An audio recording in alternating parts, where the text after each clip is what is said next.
been characterizing some science and some on-the-ground conditions. I want to bring the science back to the front because the 11-minute video here from the Asia Society mostly focuses on that science. And one of the points that we want to make as Tibet Third Pole, again, is this strong consensus about the conditions of the Tibetan Plateau as climate change is impacting the region.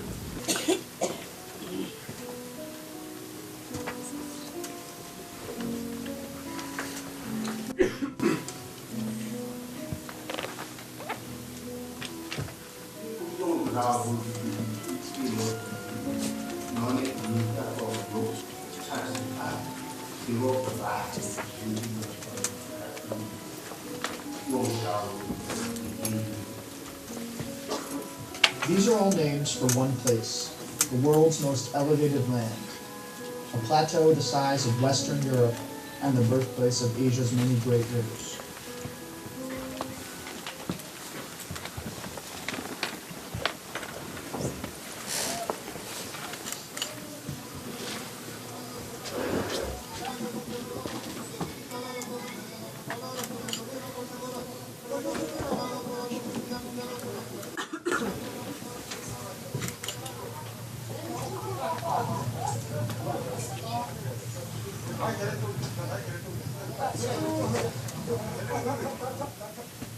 Here, culture and tradition are deeply entwined with Mother Nature. But now they face a problem.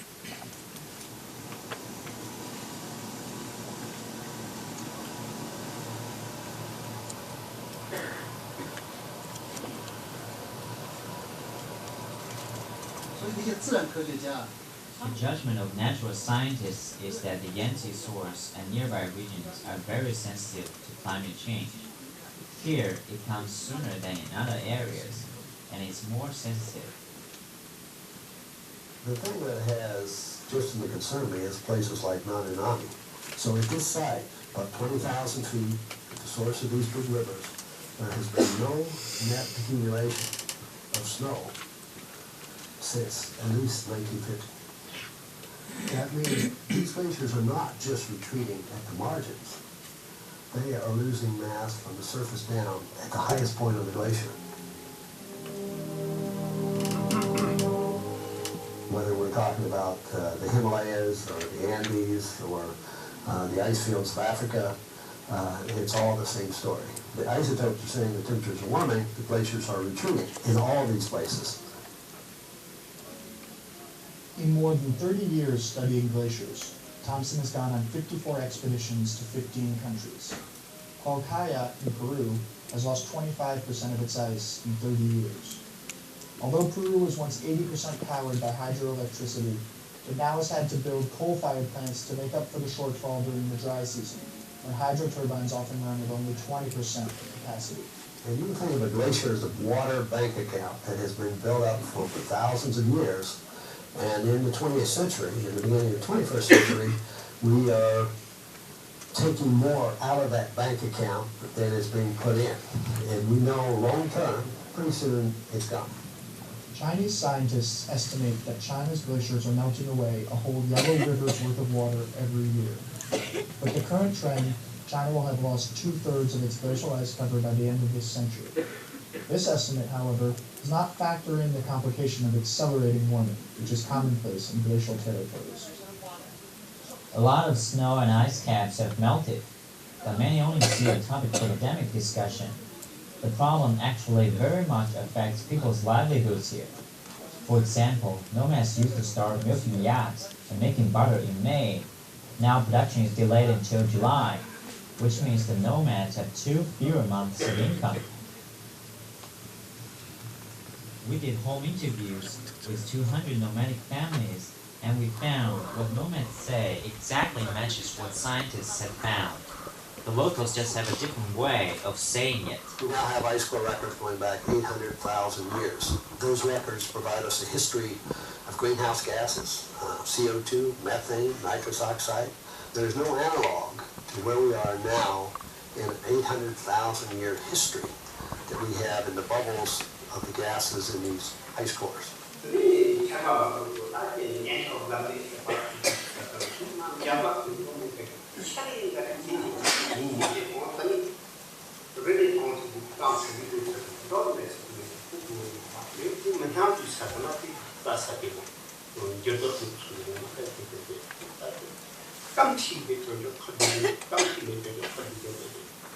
The nomads have names for each of the sequential weather patterns in Tibet. The pre-rainy season snowfalls, or the early summer showers. They plan out herding according to sequential monsoon patterns. They don't look at a calendar. They look at the sun, the moon, stars, and plants on the ground to make decisions about their lives and ranching. What grass to eat in the winter, where to graze in the summer. Their seasonal knowledge is very rich, but things have been chaotic in recent years. Their traditional common sense doesn't work anymore.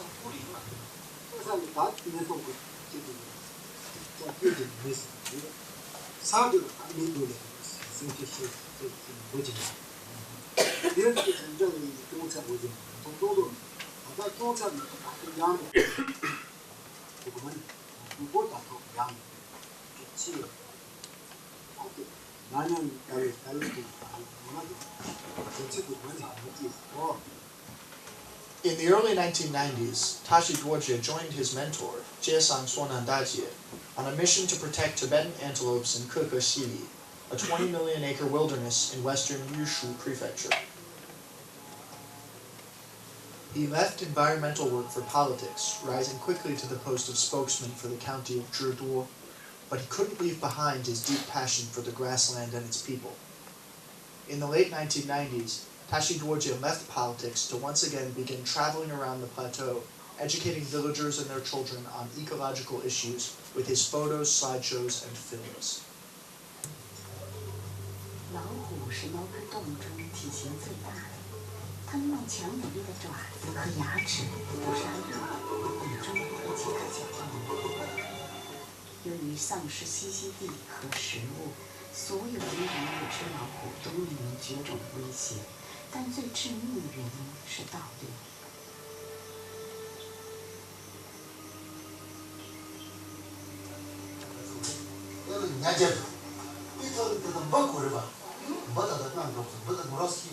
Tashi Dorje is concerned about the well-being of nomads and their herds, and the preservation of the way of life that he believes is an integral part of the plateau's pastoral ecosystem.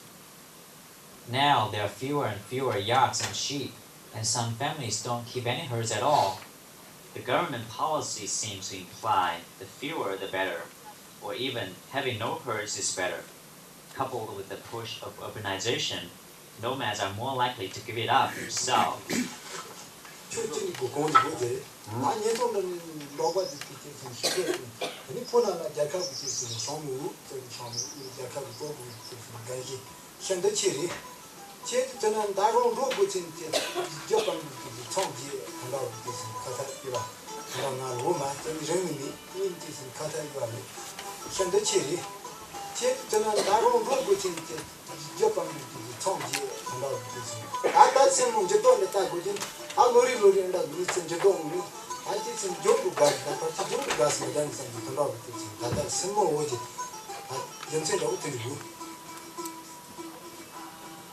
Glaciers aren't the only things melting in Tibet.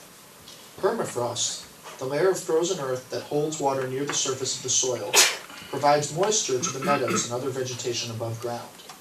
The sinking and thinning of permafrost has drained the water supply and, along with warmer temperatures and intensifying evaporation, turned pastures into sand dunes or desertified slopes.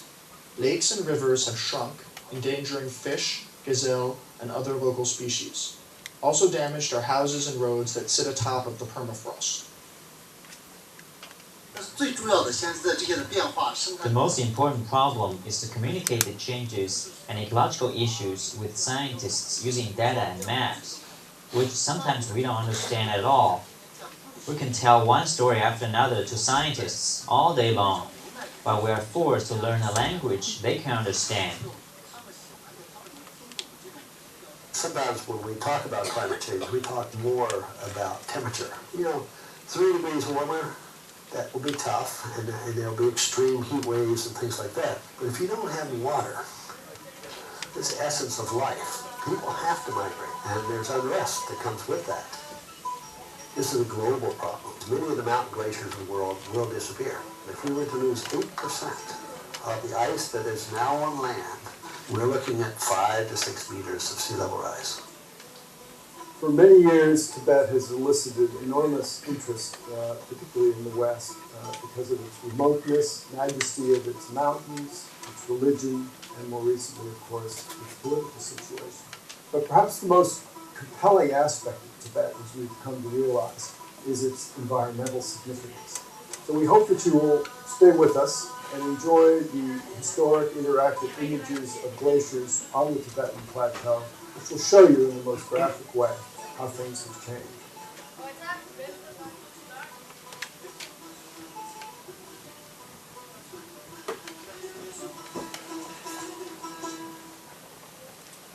So we have this consensus of the science related to how climate change is affecting the Tibetan Plateau and its ecosystem services, the resources that people rely on. Those are numerous. The most important is twofold. It relates to water resources and to the health of the grasslands, because as my colleague pointed out, an overwhelming majority of the Tibetan Plateau is grassland in its vegetation composition. I want to shift gears a little bit because there's another dimension to this story that needs to be told, and that is China's incredible and still continuing development in the last 30 years since the opening up in 1979. China's policies have included the phrase develop first, clean up second. And the environmental consequences of this policy of genuinely and importantly providing development for the Chinese people, 1.3 billion, a huge task. But the consequences of that development have meant pollution, water pollution, air pollution to be sure, but we're going to focus on water pollution. Something on the order of 70% of China's rivers, lakes, reservoirs, and groundwater is polluted, and polluted badly. Agricultural runoff, industry are the culprits in this. So China has this water crisis. Its economy is still growing, its population is still growing, turning this crisis into a looming catastrophe. China's solution to this is up on the Tibetan Plateau, and I can think of no better way to sum up that solution in this way.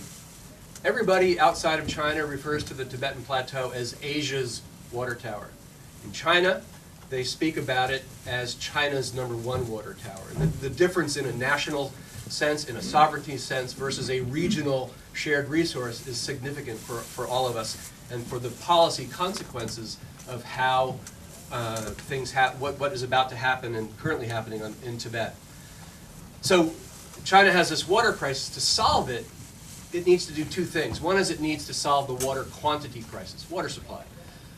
China has on the books, in planning stages, in building stages, and already completed, plans to build approximately 100 large dams across the Tibetan Plateau and in the eastern borderlands region between the edge of the Tibetan Plateau and lower land China.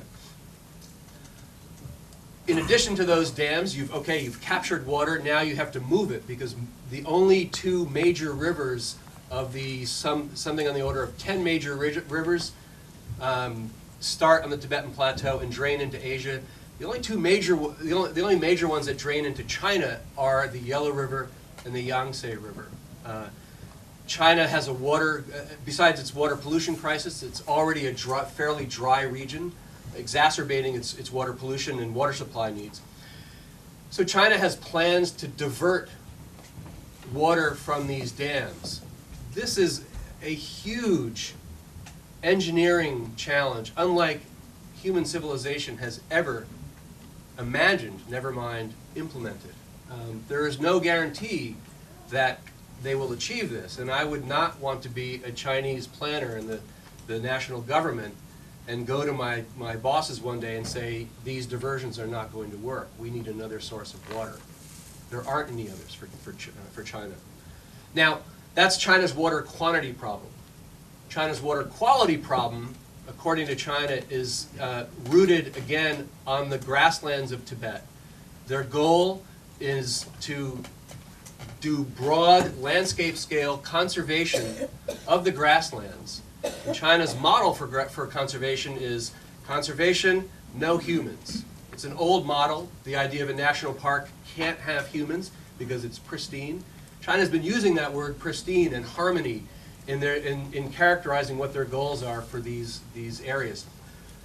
An area the size of Western Europe, a significant proportion of that Western Europe size is tilted towards China. So the majority of the lands of the Tibetan Plateau will be put under some form of conservation, and with that, the obligation in China's eyes to remove people from there. Now, we know for millennia, 4,000 years, say Chinese archaeologists, and 8,000 years, say other archaeologists, that there has been nomadism, pastoralism on the grasslands of Tibet. And we know that in those millennia, 4 to 8 millennia, that the nomads have persisted in their livelihood practices and adapted. You've all heard of the Little Ice Age that hit Europe starting in the 1300s. That Little Ice Age affected Tibet, and yet the nomads were still there, and they're still there now. Catch my breath here and see where I'm going with this. Yes, water quality. There has been, in the last 50 years of China's land use policies and practices, a degradation of the grassland resource. In the film, we saw nomads talking about the degradation of the grasslands. That causal mechanism is believed to be climate change. Tibet is already arid and semi-arid. That is getting worse. But the other sort of twin punch, if you will, towards the degradation of the grasslands has to do with China's land use practices. China now has a degraded grassland ecosystem over a significant amount of the overall grasslands area, and that in turn, that in turn will have an impact on groundwater, and that in turn will have an impact on the quality of water draining to China. And so their solution is to remove the nomads from their traditional livelihood practices, from where they have lived, in an effort, a misguided effort to say the least, to undertake a crisis intervention conservation on behalf of their own shrinking water supply. Now, I want to talk quickly about a couple of solutions here. Tibet Third Pole is calling for the removal, or to stop removing the nomads from the grasslands. We saw here, towards the latter third of this brief film, Hashitashi Dorje and others are trying to do community participation in planning and adapting to changing conditions. Whether those conditions are changing because of climate change or because of failed policies is secondary. The two of them interact and are driving a general degradation. The ability to adapt to your own livelihood practices is a fundamental human right that we'll come back to later, probably in the question and answer period. So we're calling for the Chinese government to stop removing the nomads. The nomads have a traditional ecosystem knowledge that has persisted and co-evolved with these conditions for millennia. Their livelihood practices are stewardship-based. Use but don't abuse. Those have persisted for millennia. And third, Tibetan nomads are Buddhists, and which links their practices and their knowledge to a deeply held sense of ethics and morality. We need that. This entire planet, this entire COP15 needs exemplars of how to live on the planet using without abusing. So Tibet's nomads Removing them is over here. Over here is that they are a model for living on the planet in the 21st century. A common misunderstanding is that nomadic people wander about randomly to find new pasture. This is far from the case. Everywhere nomads depend on seasonal changes of temperature, rainfall and grass growth, and their patterns of movement follow the seasons. This means that the principles of movement are fixed, although the actual movements from season to season will depend on the shifting ecological conditions in the local area from season to season and from valley to valley. These movements are meticulously adapted to both the specialized needs of the individual types of animals and to the needs of the people. Nomads always return to a given location, however, and especially in cold climates, the winter quarters tend to be the same from year to year. Another common misunderstanding is that pastoral nomads are primitive tribesmen that prefer being left alone and for whom animal herding is sufficient for their daily needs. Nomadic livestock herders are far from being self-sufficient. Just herding animals and living on animal protein is not at all efficient and not very healthy either. Livestock herders depend on exchanging animal products for vital foodstuffs such as grain, oil, sugar, and tea, and for various tools, weapons, and equipment. The more they can exchange, the better they're off. Another important point is that modernity, the development over the last 100 years in East Asia, has radically altered the balance between nomadic and sedentary cultures. In the pre-modern period, nomadic peoples were powerful, technologically advanced, and as individuals far wealthier than the sedentary peasants of East Asia who constantly struggled with overpopulation, scarce land, and periodic hunger. That balance is tipping rapidly. In the modern period, economic, political, and technological development has revolutionized urban life and placed unprecedented means of power in the hands of central governments. The high grasses in the valleys are crucial winter reserves that the animals depend on for survival in winter. Other types of land use, such as roads, industries, small towns, even prisons, dam building, have encroached upon old pasture land over a 50-year period. The overall consequences of these several developments has been a sweeping marginalization of the previously so proud and powerful nomadic peoples of Central Asia. They have not only lost their political independence, but also their negotiating power in relation to the urban-based civilizations. Comparing Tibet and Mongolia, mainly historical coincidence accounts for differences that are seen today. Tibet and Mongolia were culturally linked for hundreds of years by Tibetan Buddhism that was also one of the key cultural markers in Mongolia. Throughout Mongolia there were Buddhist monasteries with hundreds or thousands of resident lamas. They were also linked by similar patterns of nomadic pastoralism, which provided strong cultural and intellectual bonds, although town development and professional specialization tended to be more advanced in Tibet. They herded the same kinds of animals: sheep, goats, horses, cattle, yak, camels, and so forth. International politics and coincidence placed Mongolia under Soviet control and Tibet under Chinese control. Further political events, such as the collapse of the Soviet Union and China's economic reform process, have resulted in Mongolia's emergence as an open democratic society, while Tibet only sank deeper into dependency on authoritarian repressive governments. The main difference between Mongolia and Tibet is this.